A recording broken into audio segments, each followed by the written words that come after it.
So mga beses, ito pa rin pinabili ko na Ito siya buksan. na dried gulay kasi di ako makain ng gulay. Kaya nagpabili ako kay mami nito.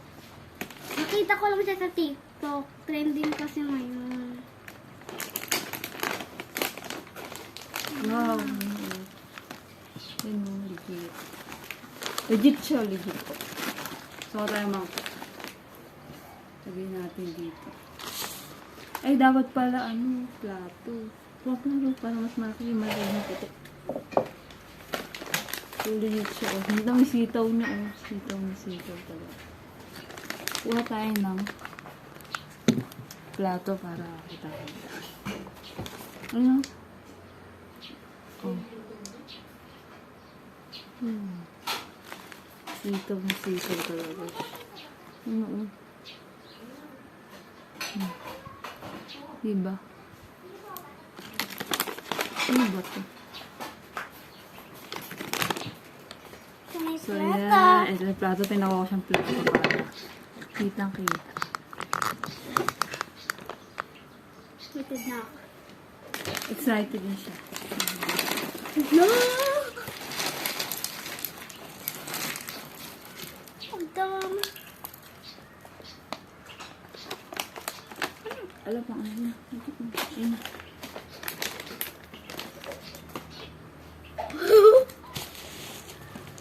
Ayan siya, oh. Mga beshi na yun. Oh, yung mga anak nyo hindi kumakain ng gulay. Pwede sa kanila to. Tingnan nyo, oh. Ano ba to? Ay! Saging. Ayan na yung ayaw niya. Sako sa pilitan pa ako sa pagkain ito mga beses ng okra. Tingnan nyo, oh. Legit na okra, oh. Titikman na natin.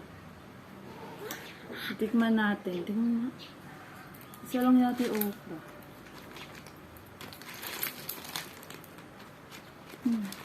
Isa lang yung okra. Sa TikTok nga pala namin to na order. Ang sarap! 239 to, naka-sale nun, kaya na-order lang namin. 210, tapos may free shipping pa. Ayan siya, pagdala mo ako. Tilignan ko lang kung ano yung lasa.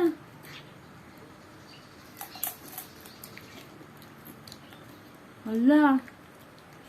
Maharap nga. Nilita ako din mo! Ako talaga hap, may tuyo, oh. Sarap, oh. Ano to? Puno. Ano ba to? Oh, kaya ka! Kamote.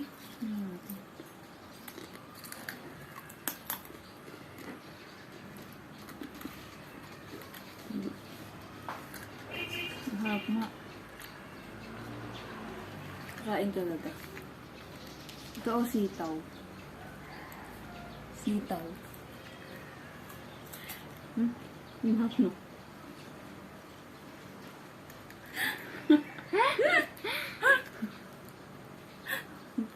Ito, sitaw. Mahap. Mahap na sitaw. Hap. Dala.